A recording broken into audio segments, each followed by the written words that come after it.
Good evening, everybody. This is Christina Fasonic broadcasting live from Wheeling, West Virginia. And tonight we have a really special treat. And I was just backstage just a moment ago making a lot of connections and conversation about, how small this world is and how big it is at the same time. I'd like to introduce my co-host, Damian Dressick. Hi, Damian. Good evening, Christina. How are you tonight in Wheeling, West Virginia? I am okay. How are you? As you see. There you are. I am fine, thank you. Tonight we have an awesome writer. Joseph Bathanti is on, and I want to tell our audience a little about him. I think that all of us, we all know him by now. He's a son of a union steelworker and union seamstress, respectively. Grew up in Pittsburgh. He is the former poet laureate of North Carolina, 2012-2014, and recipient of the 2016 North Carolina Award in Literature. He is the author of 10 books of poetry, 4 books of fiction, and 2 books of nonfiction. Bathanti is McFarlane Family Distinguished Professor of Interdisciplinary Education and Writer-in-Residence of Appalachian State University, Watauga Residential College in Boone, North Carolina, which is an absolutely gorgeous town. So welcome. How are you? Thank you, Christine. That's a generous introduction.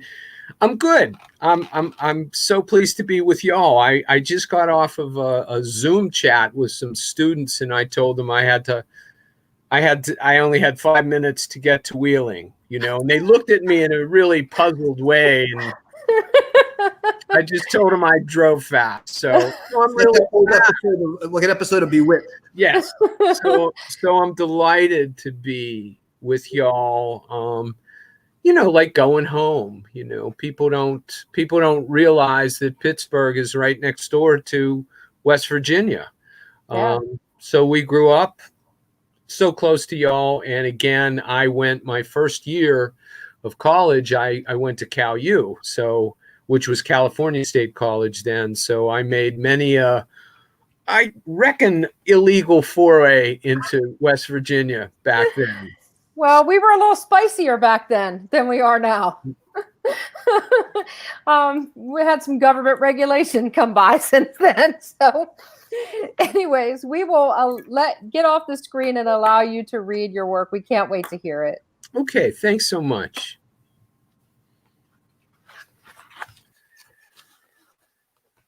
Hey, everyone. So fittingly, I'm gonna try and get 3 poems in here. I think I can do that. And fittingly, the first poem is called Wheeling.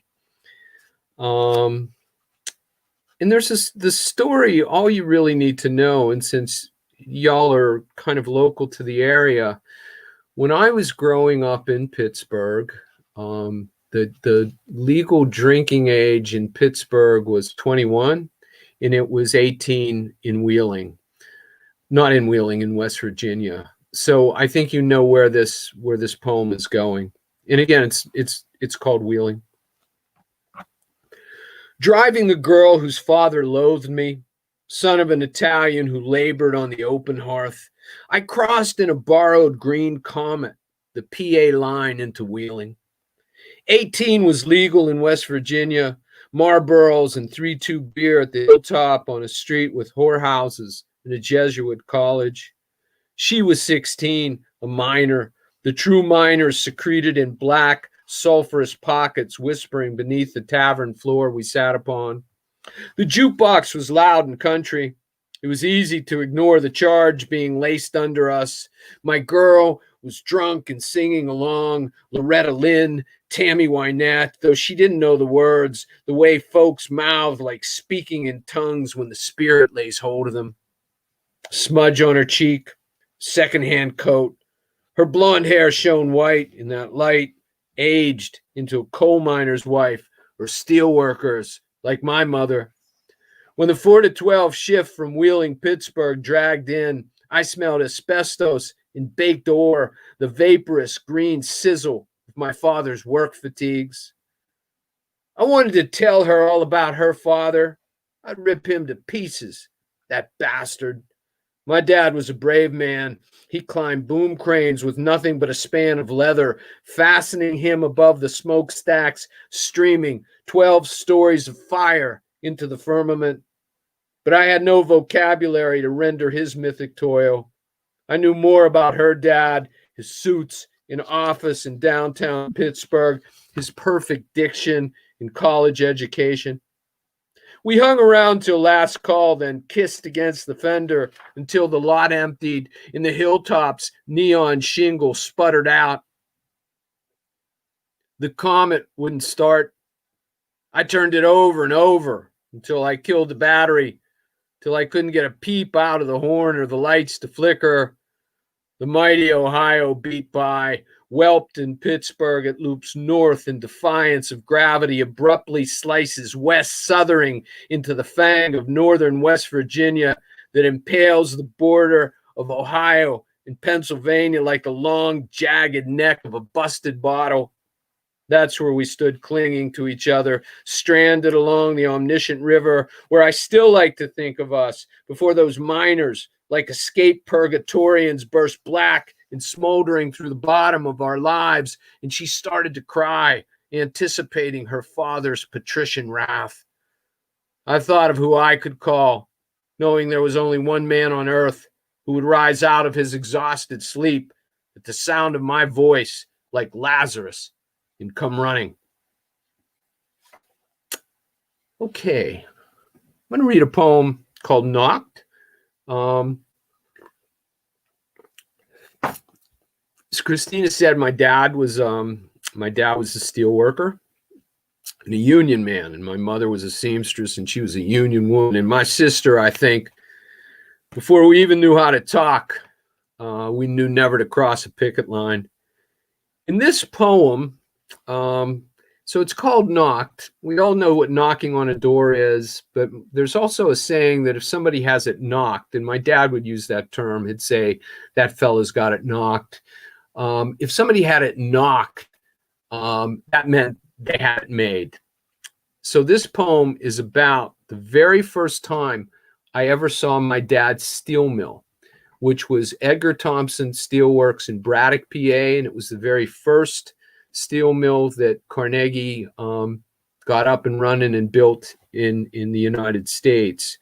And I'm a little ashamed to say that I was 17 years old before I ever knew where my dad worked.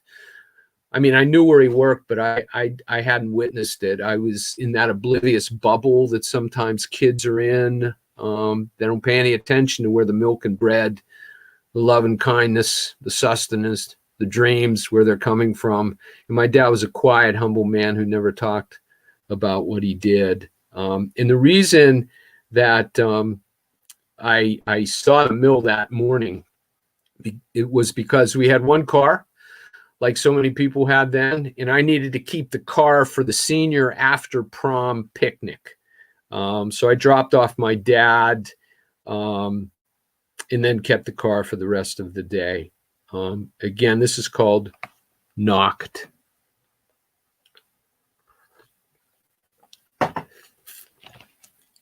I was 17 before I saw Edgar Thompson. The steel mill my father had worked since he was 17. And only then because I needed his car for the senior after prom picnic. The theme was Color My World. Sleepless, having danced all night a furnace of cheap champagne and still in my tuxedo, I dropped him off at 7 a.m. in Braddock, named for a Revolutionary War general. 3 bars in every block, street lights turned on in the afternoon so the school kids could see their ways home through the ore dust. The mill was blue and corrugated, rising in shaft after shaft of smoke that sawtoothed into gray sky. I never saw its top. The men in the boom crane cabs wore hard hats and drank coffee. They had it knocked, my father said, but not him. He had to climb the backs of those monsters. When I was little and insisted I wanted to be like him and work in the mill, he'd snap, "No, you're not. You're going to college." In a few months, I really would be going to college. Working in a steel mill was the last thing I wanted to do. My father eased out of the car, handed me a 20, told me to be careful, pinned on his millwright's badge, and fled into the smoke with the others.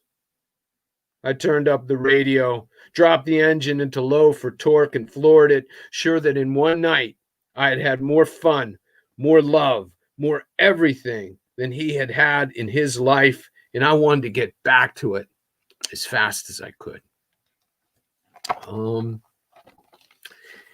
I hope I have time to maybe read one more poem.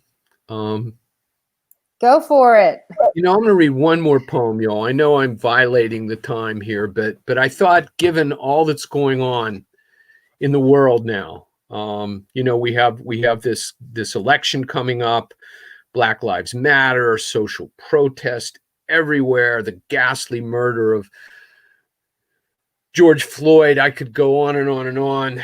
The West Coast burning, another hurricane that just roared into Alabama and the South where I live. So I wanted when I left Pittsburgh, I left to become a VISTA volunteer in the North Carolina Department of Correction. So I've spent, 44 years working in prisons now, teaching, writing about them. So I wanted to read a poem called Women's Prison. And I'm thinking of prisons in COVID too, and people of color being decimated in ways that more privileged people aren't. So I'm going to try and rip through this in the interest of time.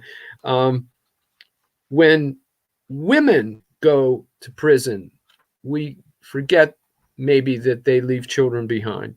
So in 1976, when I came to North Carolina, I worked also with an ex-offender organization to try and help people with reentry.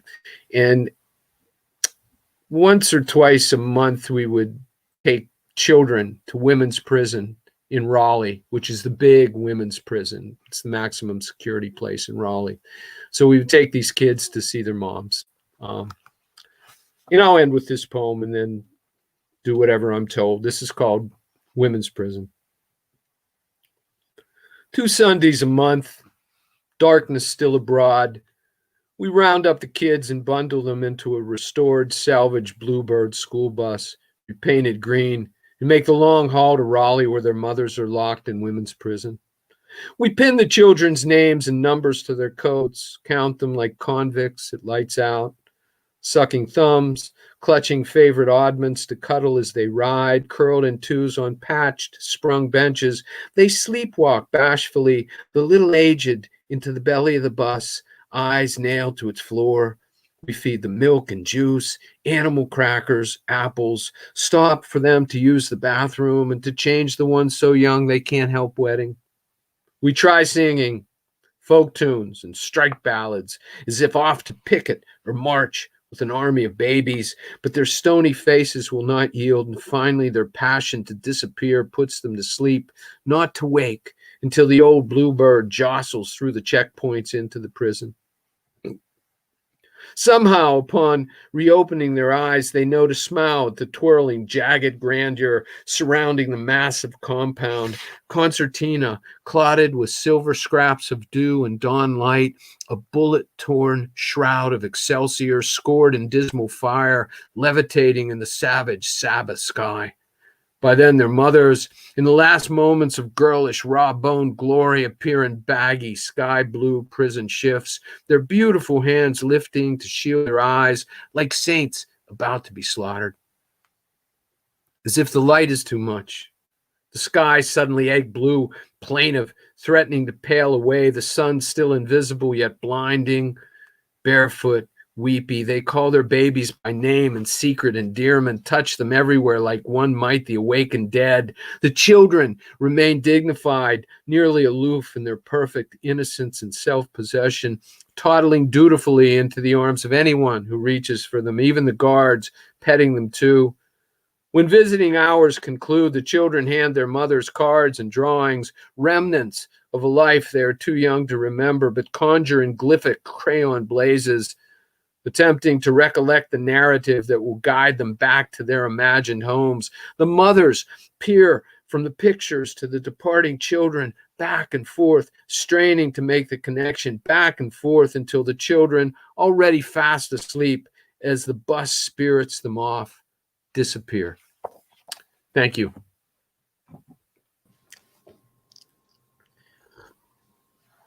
That was really amazing work. I particularly wanted to. It's a funny thing. I had a similar experience. My father also worked in the steel mill, Bethlehem Steel in Johnstown, and I'd I'd stolen a couch out of. This is a very long story, but we had to dispose of this couch, and we took it down to the mill. I'd never been there. I was like, I don't know, 20, and I'm like, oh my God! And they dropped a 2,000-pound steel ingot on it, and the couch just went up like a piece of paper. Wow! And I was like, you work here, my God, you've been here in this place every day for 20 years. That's an illumination. Yeah, I mean, you have to write that poem, Damien. Actually, I mean, and you stole a couch. That's. I don't know if I'm up to rendering the mythic toil. I love that line. Well, thank you so much. Yes. You simultaneously broke my heart and put it back together in your reading. Thank you. You really did. I mean, I was thinking first about Wheeling, of course, and I was thinking about James Wright and what is it? They're on hearing that the last whorehouse in Wheeling has been closed down. His famous book. And I'm really sorry to hear that, by the way. Devastating. But I was also thinking, like Damien, about the first time I'd ever been to the mill where my dad worked. And he worked for Triangle PWC in Glendale, which is below Wheeling. And I was very little. And all of the men in the factory treated me like I was this golden princess. Because I came and I remember standing at the top of these long metal stairs that went down into the bowels of the mill. And it was so loud and it was so hot. And all the men below were like, they were waving at me. And it was just that moment begins a new book I'm working on. And so I was just connecting everything to what you were saying. Thank you. Oh, you're welcome. My pleasure. I really was very, very moved. Thank you so much. So wonderful. I first had the pleasure of seeing you read at ASA last year, and it's just I really loved your reading. And so it's amazing to have you on our show. Thank you so much. My pleasure. My pleasure. I'm glad y'all are doing what you're doing. It's really important. I love the, Appalachian State University where I teach was and is the premier Appalachian Studies program in the United States, the first. But it makes perfect sense that Northern Appalachia, begins to claim its place as well. Something astonishing to me is that Pennsylvania has more square miles of Appalachian than any other state in the country, more than the southern states. Right. So, as a Pittsburgh kid, and we always heard Appalachia, of course, which people in Appalachia take real exception to now. But I never. I had no idea that Ohio and Pennsylvania and that it literally leaks up into New England and all the way down into Mississippi. So it's a vast part of our country. So I've really been evangelized by Appalachian writers and Appalachian literature, and I'm so glad y'all are doing this. I mean, it's time. And it's always been there. And the stories, the avalanche of stories, it's just extraordinary that are going to come out of this, that are already coming out of this, that have already existed for years. Yeah, and I think at this point, and this is one of our chief endeavors, is to collect those stories, bring them to light and see how they speak to each other. Because most of us writing in the North, we've had to sort of associate ourselves with this group of people or this group of people, and we're part of those groups. Absolutely. But until last year, when we all got together at WCONA in 2019, I think most of us felt like we were rootless in some sense. And then we found each other. And all the reports from last year were like, I felt like I was home. I heard other voices and stories like mine. These are people like me. So that's what we want. And we have found that community and continue to build it. So you're right. It's always been there. It was a matter of like having a reunion and getting us all together. Yeah. And it's a social justice community too. I mean, it's all about, it's about work. It's about unions. It's about strikers. It's about working class people fighting the rich hierarchy. And it's about the land too. I mean, it's about climate change. It's about fracking. It's about so many different kinds of things and exploitation. So uniting that voice is so important. And I've always loved the connection between coal and steel too. Sure. Yeah. So it's really important. Well, you can't make steel without coal. And if nobody's making steel, you don't need any coal. So, you know, without they're the perfect partner. If you think about that, you've got to have one and the other. So thank you once again for being on. Oh, and thanks a lot. Wonderful.